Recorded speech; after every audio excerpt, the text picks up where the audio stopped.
अस्सलाम वालेकुम रहमतुल्लाहि व बरकातुहू। कैसे हैं आप सभी लोग। उम्मीद करते हैं अल्लाह पाक के फजल करम से आप सभी लोग खैरियत से होंगे।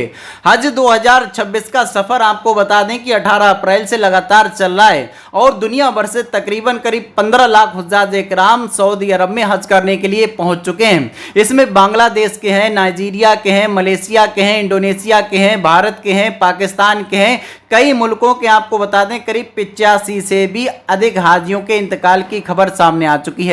साथ ही इसके साथ दो और बड़ी खबरें आ रही हैं, उनके बारे में भी आपको जानकारी देंगे और किन किन हाजियों का इंतकाल हुआ है, उनका नाम क्या है, उनका एड्रेस क्या है, इसके बारे में भी जानकारी देंगे। तो आपको इस वीडियो को लास्ट तक जरूर देख लेना है और जिन हाजियों का इंतकाल हुआ है उनके लिए आपको और हमको मिलकर के पढ़ना है इन्ना लिल्लाहि व इन्ना इलैहि राजिऊन। अल्लाह रब्बुल आलमीन से दुआ करते हैं हज के सफर में जितने भी हाजियों का इंतकाल हुआ अल्लाह पाक सभी को जन्नतुल फिरदौस में आला से आला मकाम अता फरमाए, सभी के परिवार वाले लोगों को अल्लाह पाक सब्र जमील अता फरमाए और जो हाजी हज के सफर में हैं अल्लाह पाक से दुआ करते हैं उनको अच्छी सेहत और तंदुरुस्ती अता फरमाए, हज के सभी अरकान सही से अदा करने की तौफीक अता फरमाए। और जो भी हमारे मुसलमान दीन भाई बहन इस वीडियो को देख रहे हैं अल्लाह पाक से दुआ करते हैं 2027 में उनको भी हज करने की तौफीक अता फरमाए, उनके वालिदैन को भी अल्लाह पाक हज करने की तौफीक अता फरमाए, उनके परिवार में कोई बीमार है तो अल्लाह पाक से दुआ करते हैं उनको शिफाए कामिला अता फरमाए, आमीन सुम्मा आमीन। हज पर जाना हर किसी का सपना होता है लेकिन हर कोई हज पर नहीं पहुंच पाता है। जिसको अल्लाह रब्बुल आलमीन ने बुलाया केवल वही हज पर जा पाता है, चाहे उसके पास पैसे का इंतजाम हो या ना हो, क्योंकि पैसे वाला हज पर नहीं जाता है, इसमें वही जाता है जिसके बुलावा होता है। जिसका बुलावा होता है तो अल्लाह पाक उसका पैसे का भी इंतजाम करा देता है। हाजियों का आपको बता दें कि जिन हाजियों का इंतकाल हुआ है ये किसी भी एक्सीडेंट की वजह से नहीं हुआ है, कोई दुर्घटना की वजह से नहीं हुआ है। ये जो हाजी जहां पर 12 से 15 लाख हाजी पहुंचे हैं तो इसमें से रोजाना 2-4 हाजियों का इंतकाल होना स्वाभाविक है। इसमें हाजियों कोई किसी को दिल का दौरा पड़ने से मौत हुई है, किसी को आपको बता दें कि जो इतनी दूर पैदल चलने से थकान की वजह से अलग अलग बीमारियों की वजह से हाजियों का इंतकाल हुआ है। तो अगर आपके परिवार से भी कोई हाजी हज पर गए हैं तो उनका कवर नंबर डाल करके आप हज कमेटी की वेबसाइट पर जा करके चेक कर सकते हैं कि उनका स्टेटस अभी वो कहाँ है, मक्का में है तो किस हालत में है, किस कंडीशन में है, और उनसे आप राब्ता जरूर कर लें कि हाँ किस कंडीशन में। क्योंकि अभी क्या हो रहा है मक्का मुकर्रमा में टेम्परेचर काफी बढ़ चुका है जिससे हाजियों को काफी दिक्कतें फेस करनी पड़ रही हैं। बांग्लादेश से आपको बता दें ताजा आंकड़े आ चुके हैं। पहले आपको बताया था कि करीब 16 हाजियों के इंतकाल की खबर है, लेकिन अभी 1-2 दिन में और जो हाजियों का इंतकाल हुआ है तो करीब बांग्लादेश के 21 हाजियों का इंतकाल हो गया है, जिनके नाम भी यहां पर आ चुके हैं। तो इसमें आपको बताते चलें बांग्लादेश के हज ऑफिस से ताजा अपडेट आ चुके हैं, तो इसमें 21 हाजियों के इंतकाल की खबर सामने आई है। सबसे पहले यहां पर आपको बताएं कि सुल्ताना चौधरी जिनकी उम्र 79 साल है, इनका इंतकाल मक्का में हुआ है। ये बांग्लादेश के नोआखली जिले के बेगमगंज उपजिले की रहने वाली थी। साथ ही दूसरी आपको बता दें ये है मोहम्मद जाकिर हुसैन जिनकी उम्र 62 साल है, इनका इंतकाल मदीना में हुआ। ये सिराजगंज जिले के बेलकुची उपजिले के रहने वाले थे। मोहम्मद कमाल हुसैन इनकी उम्र भी 61 वर्ष थी, इनका इंतकाल भी मदीना में हुआ। ये कुश्तिया जिले के दौलतपुर उपजिले के रहने वाले थे।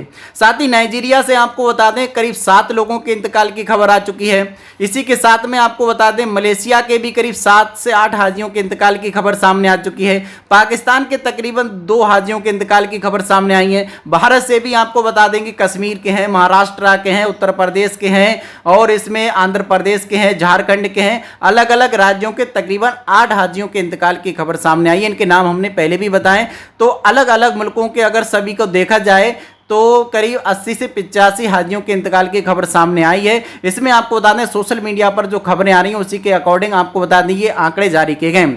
साथ ही आपको बताते चलें हज के लिए इस बार कई बड़े अपडेट सऊदी अरब ने किए हैं। हाजियों के लिए क्या किया कि भारतीय हज कमेटी के द्वारा 20 दिनों का हज का पैकेज लॉन्च कर दिया। तो ये केवल भारत के लिए नहीं, पाकिस्तान के लोगों के लिए भी छोटा पैकेज है, बांग्लादेश के लोगों के लिए भी छोटा पैकेज है, ऑस्ट्रेलिया के लोग तो ऐसे हैं कि वहां पर मात्र 10 दिन का हज का पैकेज है। कुछ लोग तो ऐसे हैं अलग अलग मुल्कों से जो मात्र हज के दिनों में ही मक्कातुल मुकर्रमा में आते हैं। 8 जिलहज्जा, 9 जिलहज्जा, 10 जिलहज्जा, 11 जिलहज्जा, 12 जिलहज्जा तक हज के लिए रुकते हैं, हज के अरकान पूरे होने के बाद वो वापस हो जाते हैं। कुछ लोग मदीना जाते भी हैं, कुछ लोग नहीं जाते हैं। तो अल्लाह रब्बुल आलमीन से दुआ करते हैं जितने भी हमारे मुसलमान दिन हाजी हज पर अभी पहुंचे हुए हैं, अल्लाह पाक सभी को अच्छी सेहत और तंदुरुस्ती अता फरमाए। और जिसने हज करने के लिए गया और वो हुजूर के रोज़े का दीदार नहीं किया, तो हुजूर ने कहा कि जिसने हज करने के लिए आया और मेरे रोज़े का अगर दीदार नहीं किया तो उसने मेरे ऊपर जुल्म किया। तो ऐसा कौन सुन्नी मुसलमान होगा जो प्यारे आका मोहम्मद रसूलुल्लाह सल्लल्लाहु अलैहि वसल्लम पर जुल्म करना चाहेगा। तो अल्लाह रब्बुल आलमीन से दुआ करते हैं जितने भी हमारे मुसलमान दिन इस वीडियो को देख रहे हैं सभी को हुजूर के रोज़े का दीदार नसीब अता फरमाए, आमीन सुम्मा आमीन। इस बार आपको बता दें कि 20 दिन वाला जो हज कमेटी ने पैकेज लॉन्च किया, तो शुरू में हाजियों को यह लगा 20 दिन वाले पैकेज में हो सकता है कि इस बार कम खर्चा हो। बड़े पैकेज में अगर 4 लाख खर्चा होता है तो हो सकता है कि छोटे पैकेज में 2 लाख या 2.5 लाख रुपया या 3 लाख रुपया खर्चा होगा। लेकिन ऐसा कुछ नहीं हुआ। जो पैसा हाजियों को लॉन्ग पैकेज में जमा करना पड़ा वही पैसा हाजियों को शॉर्ट पैकेज में भी जमा करना पड़ा। तो इससे बाद में हाजी कुछ ऐसे थे जो काफी ही कमेंट कर रहे थे कि हमारा जो शॉर्ट पैकेज है इसको लॉन्ग पैकेज में बदल दिया जाए, लेकिन ऐसा नहीं हुआ। तो आपको बताते चलें अगली साल अगर आप 2027 में हज पर जाने की तैयारी कर रहे हैं तो पहले सोच लें कि हाँ आपको लॉन्ग पैकेज में जाना है या शॉर्ट पैकेज में जाना है। 2026 में जो हाजी गए उनसे ये अंदाजा लग चुका है कि दोनों ही पैकेज का खर्चा लगभग एक बराबर ही रहने वाला है। साथ ही आपको बताते चलें इस बार सऊदी गवर्नमेंट ने काफ़ी पुख्ता इंतजाम किए हैं। 2025 का जो हज रहा वो काफ़ी ज़्यादा सफल रहा। उसमें हाजियों के लिए अच्छी फैसिलिटी दी गई और हाजियों का जो मौत का आंकड़ा था 2024 पर नज़र डालें तो 1300 हाजियों का तकरीबन इंतकाल हुआ, लेकिन 2025 में मात्र 100 से लेकर के 125 हाजियों के इंतकाल की खबर सामने आई। पूरी दुनिया भर से जो करीब 16 लाख से 18 लाख हाजी हज करने के लिए गए थे। तो इस बार आपको बता दें अलग अलग मुल्कों से तकरीबन 15 लाख हाजी पहुंच चुके हैं और आंकड़ा आपको बता दें ये सऊदी अरब के और अलग अलग मुल्कों के और जोड़ करके करीब 18 लाख लोगों के होने का अनुमान है।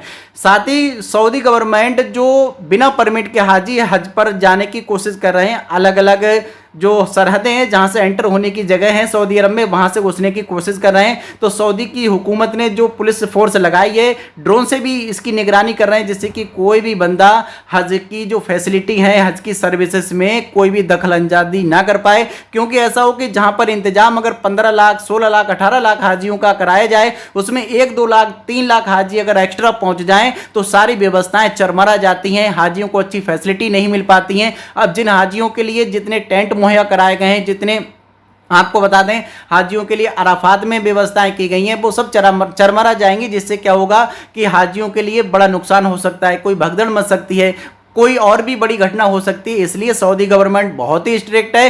कोई भी अगर हमारा इस वीडियो को देख रहा है तो कोशिश यही करे कि अगर आपके मन में है कि हम किसी भी गलत तरीके से मक्का में एंटर हो जाएंगे और हज के अरकान अदा कर लेंगे तो ऐसी गलती करने की कोशिश बिल्कुल भी ना करें, क्योंकि अगर आप ऐसी गलती करेंगे तो पकड़े जाने पर आपको जेल भी हो सकती है और दूसरी बड़ी बात आपके लिए भारी जुर्माना भी देना पड़ सकता है। साथ ही आपको ये भी बताते चलें जो हाजी हज करने के लिए अभी पहुंच चुके हैं तो हमारे भारत से 1,75,000 हाजी जो जा रहे हैं उनमें सभी हाजी लगभग सही सलामत हैं। किसी भी हाजी को किसी प्रकार की कोई दिक्कत परेशानी नहीं है। हज कमेटी से जो गए उनके लिए अजीजिया में जो होटल दिए गए तो अजीजिया में काफ़ी अच्छी फैसिलिटी दी गई। कुछ हाजियों को थोड़ी बहुत परेशानियां हुई हैं तो उन पर जो हमारे हज इंस्पेक्टर हैं, जो सुपरवाइजर हैं, वो सारे काम लग करके वॉलंटियर वगैरह हैं जो सारे काम कर रहे हैं जिससे हाजियों को अच्छी सर्विस दे रहे हैं। साथ ही जो प्राइवेट टूर ऑपरेटर से गए उनके लिए मक्का में भी होटल नज़दीक में दिए गए और उनको मदीना में भी होटल नज़दीक में दिए गए। तो लोग पहले मदीना होकर के आए हैं, अब वो मक्का आए हैं तो उनकी वापसी मक्का से होगी और जो लोग सीधे मक्कातुल मुकर्रमा गए हैं हज करने के बाद वो मक्का में रुकेंगे, मक्का में रुकने के बाद वो मदीना जाएंगे, फिर उनकी वापसी मदीना से होगी। तो आपको कमेंट करके बताना आपके घर परिवार से कितने लोग इस बार हज करने के लिए गए हैं और वो पहले मक्का गए हैं या फिर वो मदीना गए हैं। साथ ही आपके परिवार से हाजी गए हैं तो उनसे आपका राब्ता हो रहा है या नहीं हो रहा है। अगर कोई दिक्कत परेशानी है तो वीडियो के कमेंट सेक्शन में जरूर करें, आपकी आवाज़ हम अगले वीडियो में उठाएंगे। जैसे कि अगर कोई दिक्कत परेशानी हो रही है तो इंशाल्लाह उसके लिए जो भी सही रास्ता होगा उसका निकाला जाएगा और हाजियों को सहूलियत मिल सके ये पूरी कोशिश की जाएगी।